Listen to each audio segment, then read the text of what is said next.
In the 1960s, social reform movements became more popular than ever. Various people became very influential within said movements, and sent their followers into the world to preach their philosophical ideals. Some were radical, and some were more tame. Each of these groups had a central goal, whether it be anti-war or desegregation. Whatever the cause, leaders of reform and leaders of state alike faced the threat of assassination, and some did meet untimely demise. Their deaths affected society in numerous ways. The assassination of Ngo Dinh Diem via military coup created an opening for the Vietnamese in the South to unite against the Americans. This led to severe leadership conflicts in the years to come. President Kennedy and the American people were dismayed at the news of Ngo's death. All in all, this was one of the most influential moments in the Vietnam War, as it removed the American arm of government in South Vietnam and opened the playing field to the Viet Cong. Less than a month later, President Kennedy was shot during a drive to Love Field in Dallas, Texas. This began a period of conspiratorial speculation among the American people. Many wondered whether Ngo's death and Kennedy's were linked. Throughout the rest of the country, a general wave of sadness showered the people of the United States.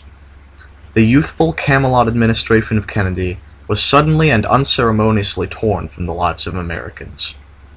This only exacerbated anti-war protests, segregation protests, and other demonstrations because the disillusioned people of the United States no longer had a relatable leader.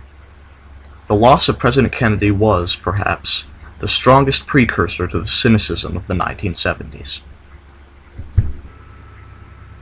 Malcolm X was an influential civil rights activist and member of the Nation of Islam, who believed that white people were inherently oppressive in society. However, after embarking on a Hajj, the hospitality displayed by people of all colors inspired him to change his ideals and shortly thereafter leave the Nation of Islam. Members of the nation later assassinated Malcolm X because of this. The death of this respected civil rights leader led many to fight even harder for the desegregation of the United States.